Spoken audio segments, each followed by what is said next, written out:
session on fostering culture effectiveness through dynamic learning, HR strategies for enhanced organizational growth and adaptability by Ms. Manisha Prasad, Regional Director and Head Human Resource India and South Asia at CRIF India. Can we have a huge round of applause for Ms. Manisha? Manisha is a pragmatic HR leader who embraces challenges with ownership and fosters a mentoring environment that earns unconditional support and credibility from colleagues. Her core philosophy is to remain grounded and work fearlessly, which she instilled in the team. Manisha defined professionalism as a balanced mix of strong values, emotional and rational thinking, self-regulation and modesty. Growing up in a small town and receiving a value-based education at IMDR, her principles were further reinforced during her tenure at Infosys. Manisha's strength lies in perseverance and commitment, and she believes in integrating HR vision with business objectives to redefine the conventional outlook of the HR function. Over to you, ma'am.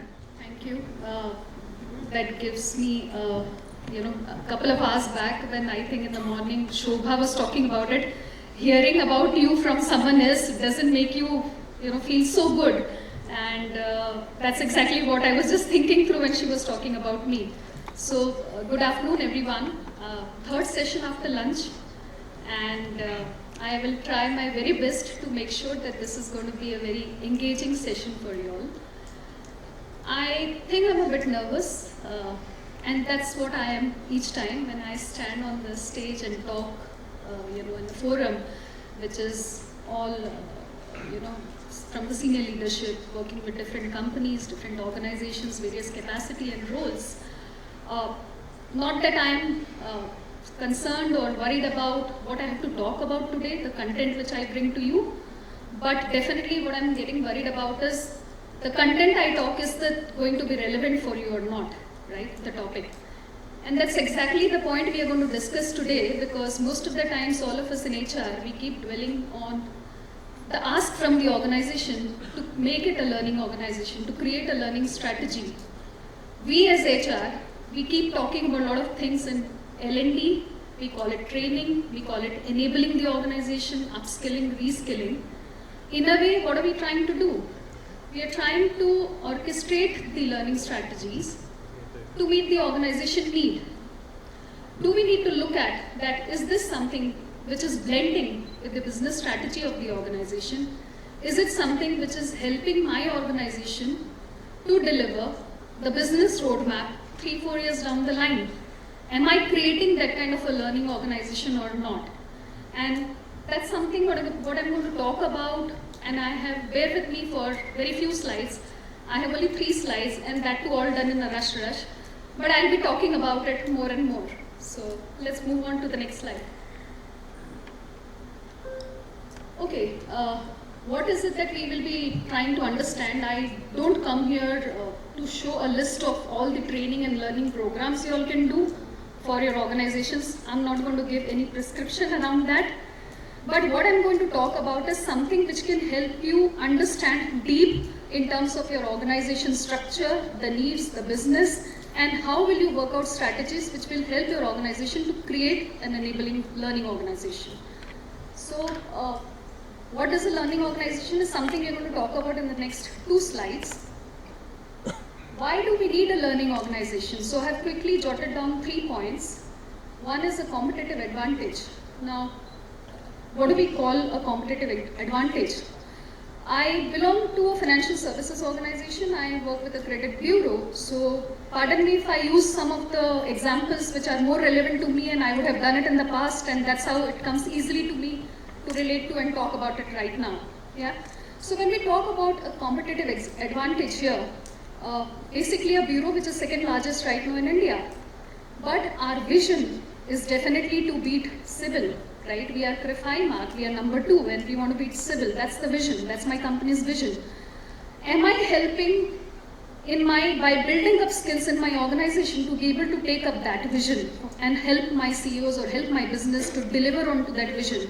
What am I doing? Do I understand whether I have the ability be it a technology system or be it a human skill, to be able to deliver to some 1 crore of volumes of customer information report which comes to my system, which hits my system on a daily basis, will my operations team be able to process that? Because civil does that. So if I can't do that right now, if I can't build a system which can do it 3 years down the line, then I'm not supporting my organization to create a enabler, to make it an enabler to be able to deliver onto the business results. So that's exactly what I'm trying to say. Why do we need a learning organization? Because it helps us taking an edge. It keeps us ahead of the market in front of our competitors. Yeah. Bridging the gap between vision and reality, that's something I just talk about my organization vision of being the number one. But the reality is I don't have the capabilities at the moment. So what do? 10 things in the next 3 years so that I'm able to deliver to that vision of the organization. Problem solving. I'm going to talk about it in the next slide when I come to it, but just to give a glimpse of it, I was just reading a book called The Fifth Discipline. Not too sure if anyone here knows about it. It's by Peter Senge. He is the one who's a management writer and he keeps writing a lot, but basically his book, Fifth Discipline, talks about how to create a learning organization which is more an enabler for the business. And he very strongly correlates it to the system theory. Now, most of us or almost all of us would have done our MBAs or somewhere read about systems theory, right? I have read it way back, 24 years back when I was doing my MBA, right? But there are some of the principles which I still remember and not too sure if others use it or not, but I keep using it day in and day out in all my HR strategies and my business planning along with my leaders. Yeah. So we'll see it in the next few slides. This is the first answer to the why. What is a learning organization and how do I create a learning organization? We actually understood why do we need a learning organization, but how do we do it? This is the first point. And I've just put down 5 points out here and I'm going to talk about those 5 points. Before we actually, I mean as HR, I'm sure all of us are used to building in a lot of presentations, PowerPoint presentations, talk about a lot of strategies, we present a lot of things to the business leaders and pick up a lot of concepts, philosophies and XYZ comparisons from the market. We say that we are presenting an ROI, but we really are not sure whether it is an ROI or not, right, by investing in the training programs. We need to understand the organization mindset. We need to understand the kind of organization or the industry we are in. If my organization is very new, it's a startup, none of us are interested in investing in training and learning. You simply go out and hire the right kind of talent who can hit the ground running for me from day one. I need an ROI boss. If I need a salesperson, 10 गुना उसके salary का मुझे आना चाहिए as a revenue. That's what I look at, right? So I definitely do not present a training plan or a learning calendar and try to convince my CEO that, listen, you got to invest in upskilling, you got to invest in reskilling your people, build up the capabilities. That is what I need. It's not required. So it is very important for you all to understand the kind of organization you are in, the kind of industry you are in. If it is competitive, then obviously you have to stay ahead of the curve. You have to continuously keep training your people. But if you are the market leaders and you do not have a competition per se, then why invest in learning? You might as well do a product innovation, you might as well set up an R&D center, you might as well expand your sales team and invest all the money there, right? So we need to understand the organization maturity phase, the strategies ahead, the vision. Only then we can frame a learning plan which is very relevant to our business and can actually help to deliver the results. My second point is process. Okay, these are short words. I'm sure you're not going to get my mind out of it, but I just tried to jot it down something last night.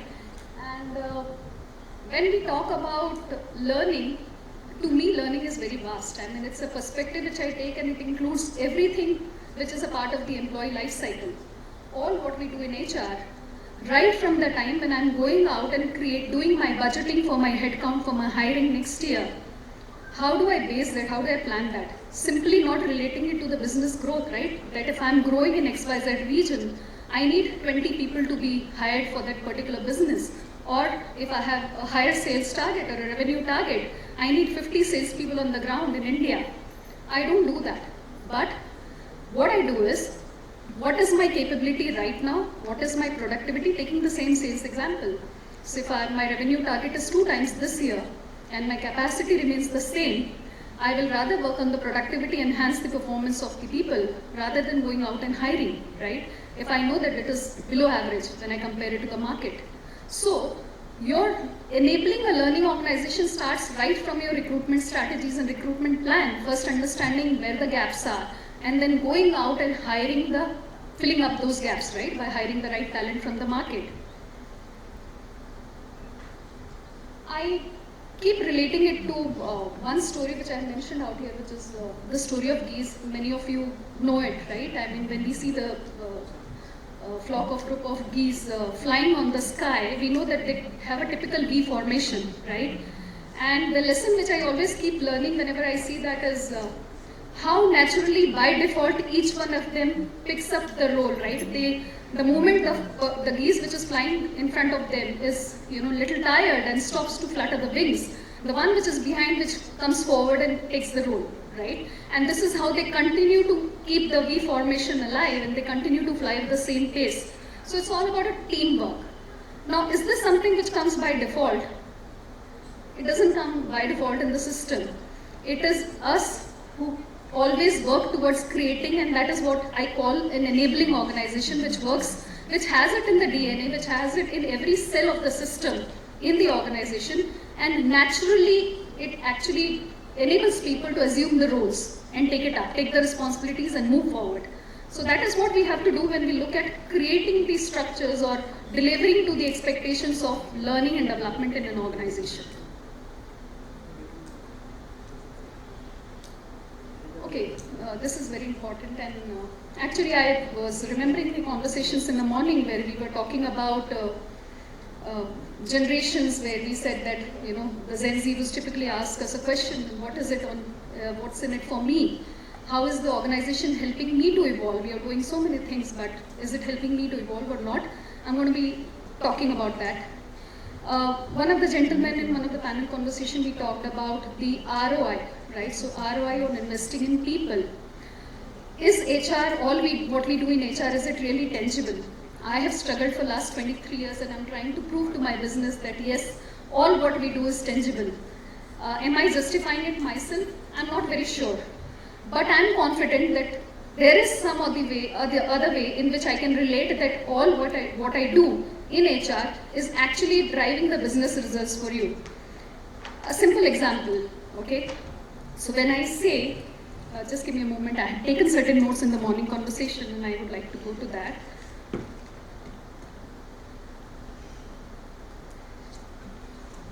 So we were talking about recruitment in the morning. There was this panel discussion on hiring, right? And I heard that we get 400 resumes or 1400 resumes, and then we keep screening through the resumes, right? Now, very clearly there is an ROI there by not hiring the right person at the right time, right? For me, we do not work on bench and buffers. So I have only two options as HR. Either I have to understand my existing competencies in the organization and I have to quickly ramp them up, or I have to hire from outside and I cannot afford to have a 90 days hiring cycle. For me, a single day delay in the hiring has an impact on my business. And if I'm able to hire that person bang on time, that's the return on investment. That's the opportunity loss which I have saved my business from, right, by hiring the person at the right time.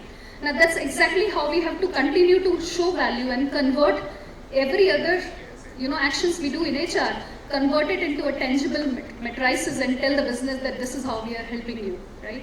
So going back to the third point which we talked about, is enabling a learning organization a strategy, or it is a business as usual for us?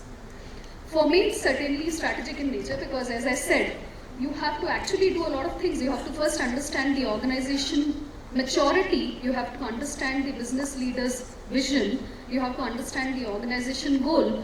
Only then you can go back and tell that this is how I want to create a learning plan for your organization, right? Otherwise, if you don't know any of these things, it is going to be a simple training calendar which HR rolls out at the beginning of the year, where you have a part of technical training, you have a part of soft skills, you have a part of behavioral training aspects and all of that.